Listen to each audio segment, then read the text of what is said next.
everybody. Raul here for Bass Musician Magazine. And today we have the extraordinary honor of not bringing you one, but two bass players at the same time. I have Jeroen Thesseling and I have Steve Giorgio. Yay! And together they are one half of Quadvium, which is prog rock fusion quartet. So, as always, I like to go to the past. How did you get started in music and on bass? Jeroen, let's start with you. Well, I didn't start with bass. I started with playing violin. And let's say from the age of 7, I got familiar with classical music and a little bit later on, more into Baroque music. But yeah, at the time I started with high school, I switched violin for bass guitar. So there were plans to continue with violin and study at a conservatory somewhere in Holland. But I kind of decided to switch to bass guitar. And from then on, like not long after, actually, I started at the preparatory training at the conservatory in Enschede in Holland. So it has been partly a classical background and partly like jazz. And from there on, also world music. Though the main activities were always in the metal style. Yeah. So it's a combination of world music, later on flamenco, more melodic approach, but it's like classical and like, yeah, fusion, jazz, world. And it became, I kind of started to use this language, this way of playing bass into metal music. That's basically, yeah, in a nutshell. Very interesting. And it does sound like it's almost part of the evolution as music, as we go through time, music is morphing, taking things from different elements. So Steve, same question for you. How did you get your start? Well, I'm originally a kazoo player, and then I went to Amsterdam because I heard that Jeroen was teacher. I have a kazoo right here. yeah, it's good to have one on the desk. It's good for writing riffs and entertaining elderly women and things like that. It's very effective. Yeah. So I went to the conservatory in Amsterdam, and Professor Thesseling taught me how to play everything I know, and that was about a week ago. So I've been working on it. Yeah. And it's really he has really a good feeling for the instrument after 1 week already. Like there you go. Like sometimes I play a little bit out of tune, and Jeroen says, "I push it up a little higher," and I said, "Right there," and he goes, "No, push it up a little bit higher." And I said, "Am I really that bad?" He goes, "Push it a little higher." I said, "Right here," and he goes, now you're just too sharp. It's over." Okay. Well, that's an old joke because, well, actually, it's not even a joke. That really happened. No, like JP, we both started music young, but far from the bass. I was more in the woodwind family. Okay. I went through every couple of years. I was bouncing around in band classes at school, from bass clarinet to tuba and bass trombone, and then there was an orchestra opening where I could pick up the upright bass, and that was just kind of like a practice room level, find your way,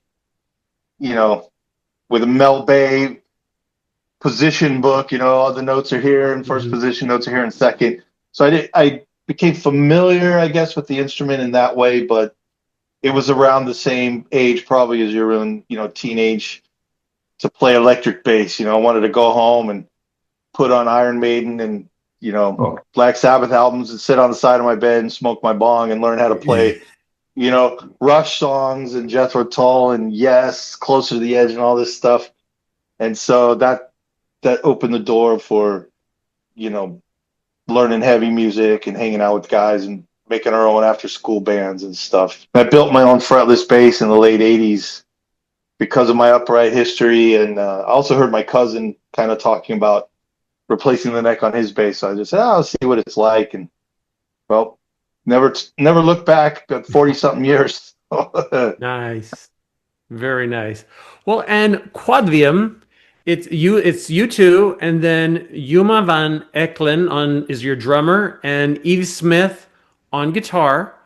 And how did this group come about? Again, you guys are geographically in different parts of the world.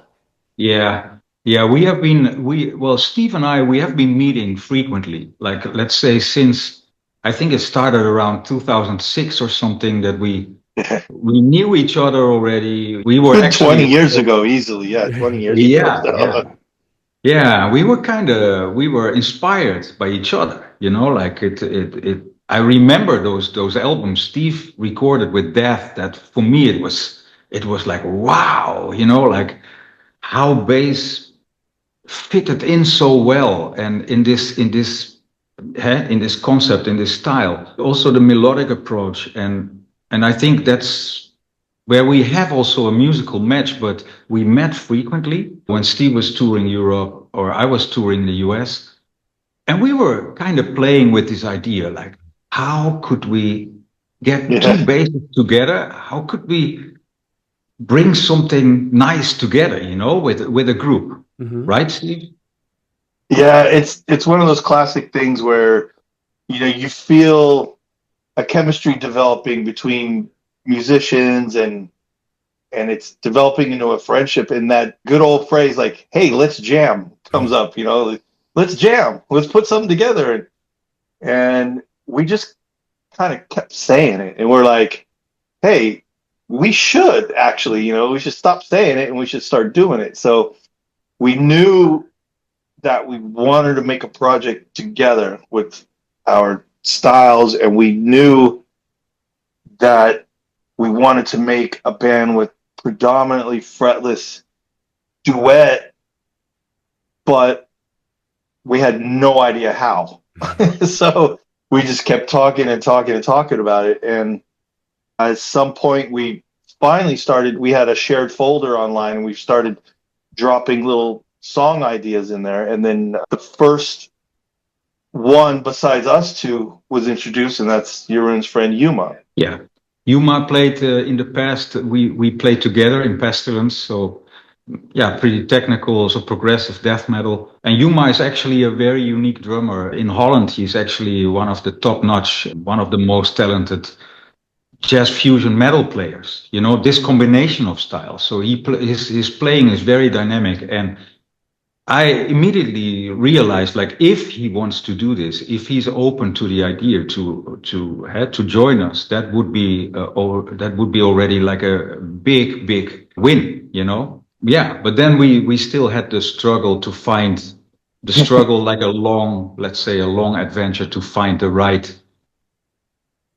completion of the Yeah. line. Yes. So Yuma joins in with the two of us, Yeah, and our little song folder thing is slowly growing, but they're just little tiny crumbs.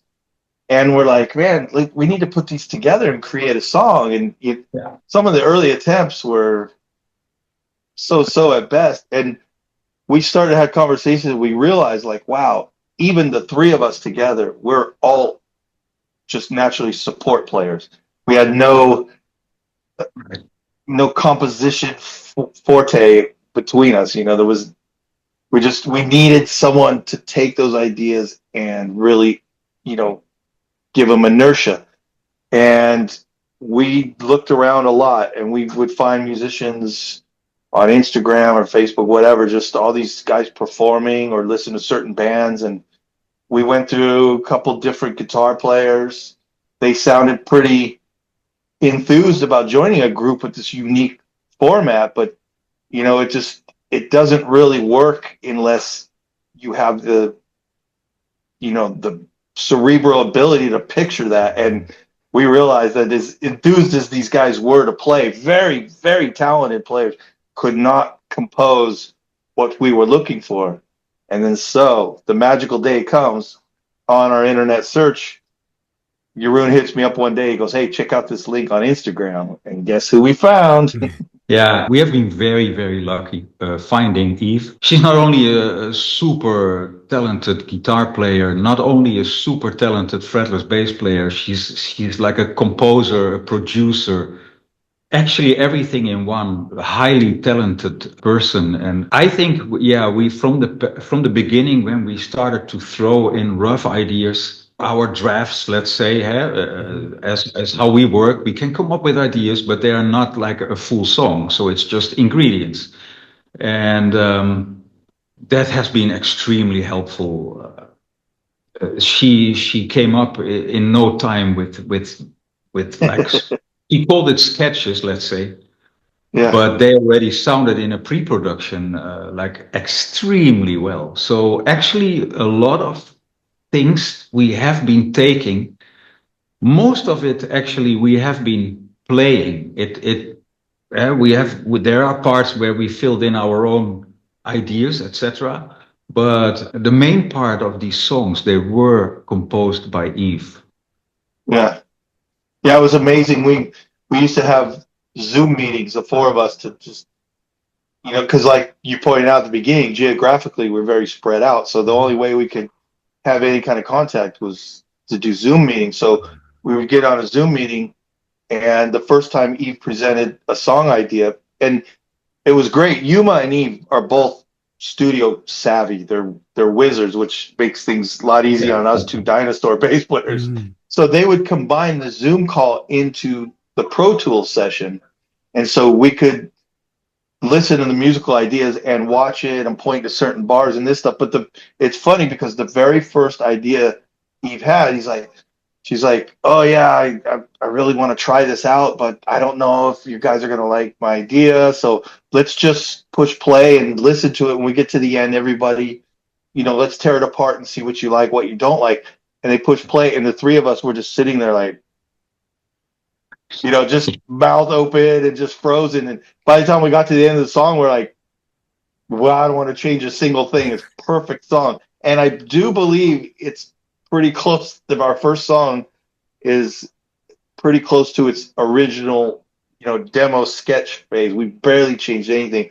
And it turned out to be, we love all 7 songs. We love the dynamic journey all the songs take and the different characters. But that song kind of developed our original identity. So we made it our first single, and me and Jeroen got together and did a performance video of it too. So it was a special time. We knew we found Eve was blown away, like just waiting for all these critiques and comments and changes. And we were like, no, we're fine. That's a great song. Let's keep going. Give us number 2, Nice. Well, and the fact that you're mentioning numbers, this has all come together, kind of culminated in Tetradom, new album, essentially released just last May, I guess. Yeah, last day of May or something like that. May 30th, I think. Nice. Right. Nice. Well, and again, listening to the music, one of the things about prog is, I mentioned mathematical, because there is a level of precision when I listen to you, and this is where it gets so mind-boggling challenging, because with the drummer and what you guys are doing and the guitar, it's a very seamless merger, but it's like watching there's the staccato notes. It's like watching a sea whiz fire rounds up into the air. I'm just like, oh my gosh, what is it? But it's also not just Fast and Furious. There is, smoothing into smoother versions, and there's calm. So it's a whole journey of the precision, and then catch your breath, and then you're like going in and all this. So it's quite an exquisite piece of work. So that is fabulous. No, true. What you say is right. It's also composed very dynamically. Yes. And what happened actually in most pieces is that we divided the guitar tracks. So what you see back in Counterpoint, basically there's a lot of it's the metal ingredients, let's say, but we also used the space we had, with bass arrangements that you maybe wouldn't expect, but I think it reflects very much our styles. Steve's style is very different than my style. We both sound very different, but the magic thing that all fell together so naturally during the recording process here in Amsterdam, when Steve was here, is that these two basses, they have a very different character, and then both playing styles are very, very different, and they match so well. So that is also the magic that comes on top, apart from deciding who plays what, right? Nice. Well, and one of the things that, again, I'm sure you're both aware of the great controversy in the bass world when anybody has more than four strings. And other than the drum, everybody's extended range, basically, going from five and up. And of course, add fretless to the mix, and you've got just this whole other realm. Was the extended range kind of always your comfort level? Again, kind of the argument, Yeah.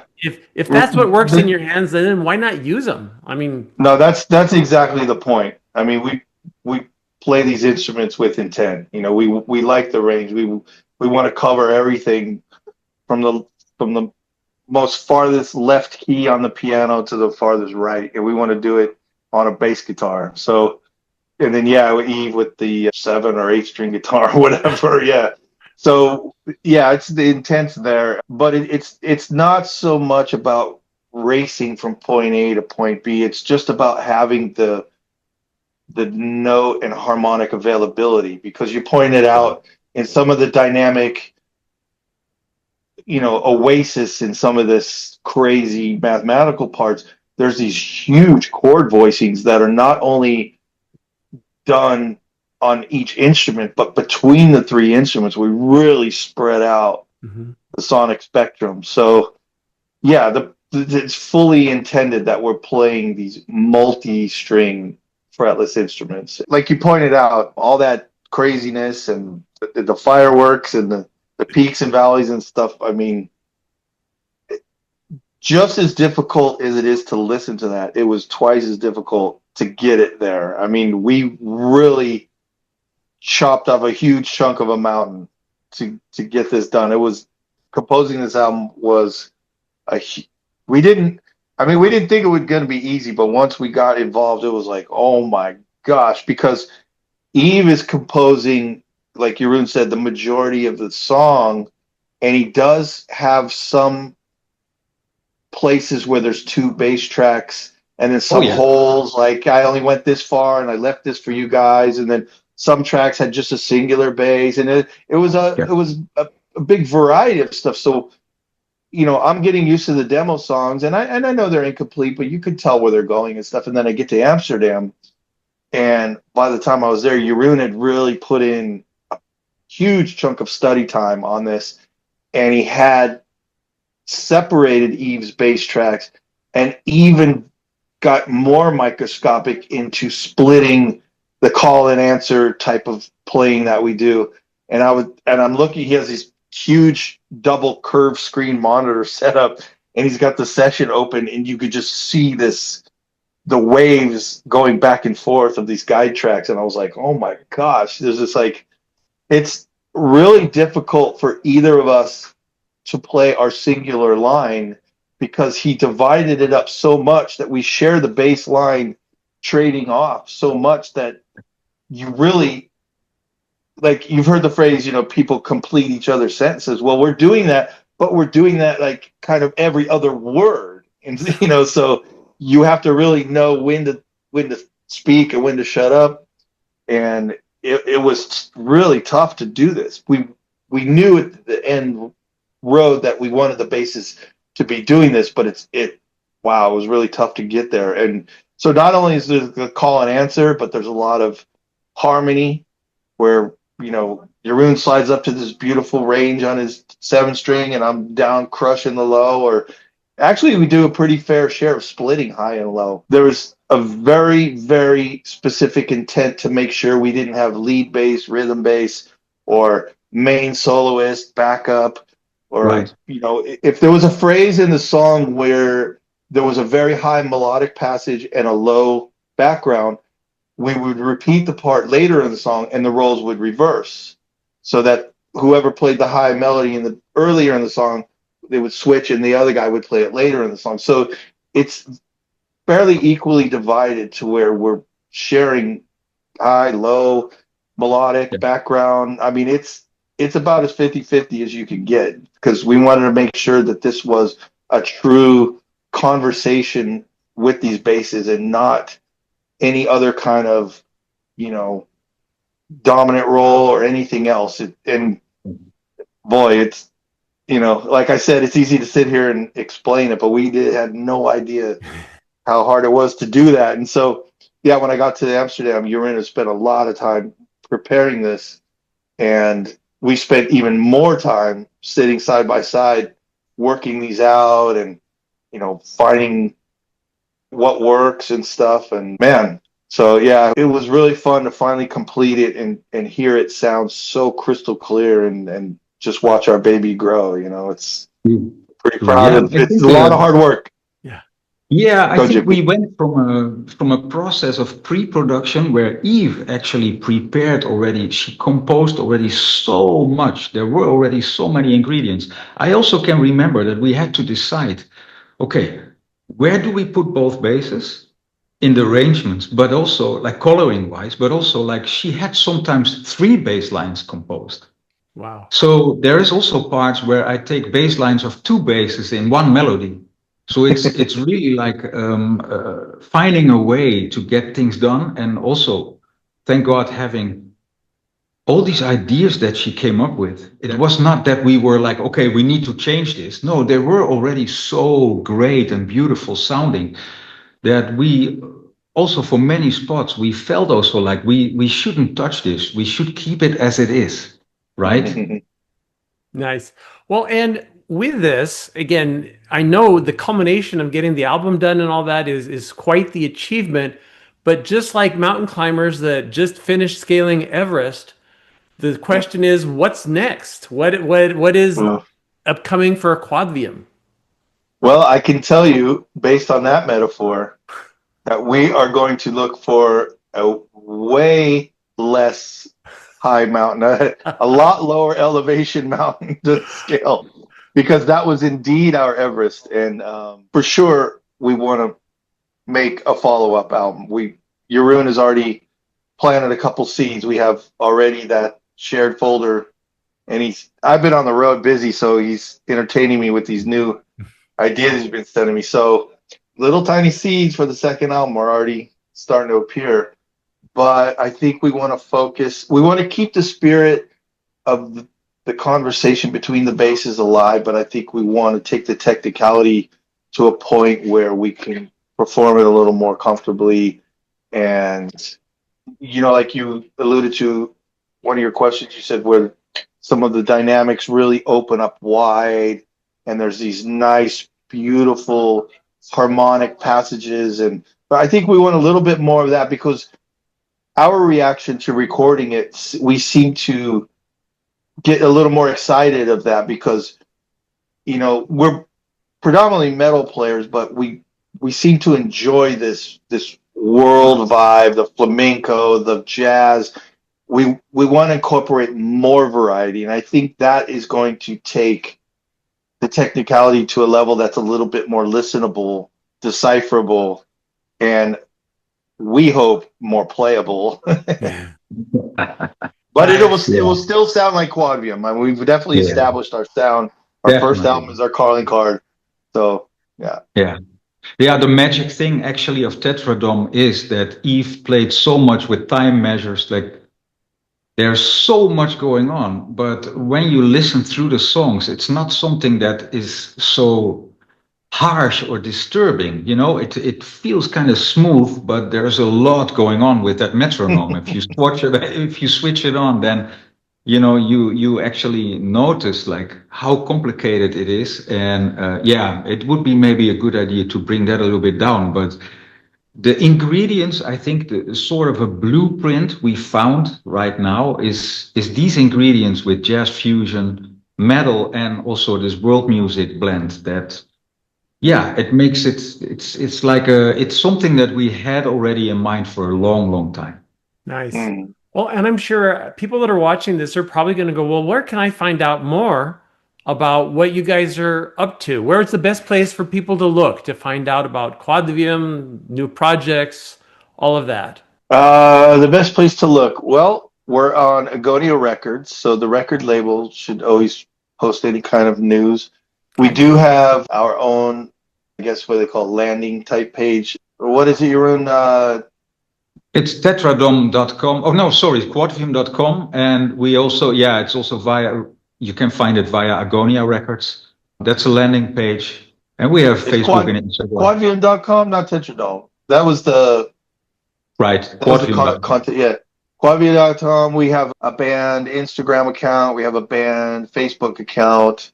Me and Jeroen try to actively post there and answer people's questions and try to, keep the connection with the listeners to show that we're actually human. And we really enjoy the comments too, because, we realize it's a pretty unique sounding thing. We went into this knowing it's a niche thing. And so we said, let's not just put out some weird music and disappear into obscurity and just be so aloof that people don't care. So we try to maintain a good contact with our fans. And so I guess to round it up, we're on all the socials and the label website and stuff. So, we always try to, keep something. We made a bunch of video reels, me and Jeroen fooling around, eating food and traveling around doing videos, and kind of reminds people, we have a couple of YouTube videos. Actually, we have 3 videos on YouTube. So people can access the music on the streaming platform, the videos on YouTube and all our socials. And we're trying to keep up with what's going on, currently with everything. So I think it's people just look up Quadvium, they'll find us and they could reach us. Very nice. Very nice. Well, gentlemen, I appreciate you taking time from your busy schedule. Folks, make sure you check out Quadvium. Bring your seatbelt, strap yourself down, because it's going to be quite the ride once you're there. Yeah. Well, again, thank you, gentlemen. Jeroen Thesseling, Steve Giorgio, coming to you on Bass Musician Magazine. Thank you so much, Raul. We appreciate it a lot. And thanks for supporting it. Thank you so much. Thank you. Yeah, we really like you spreading the word for us and bringing attention to us, man. I really appreciate it.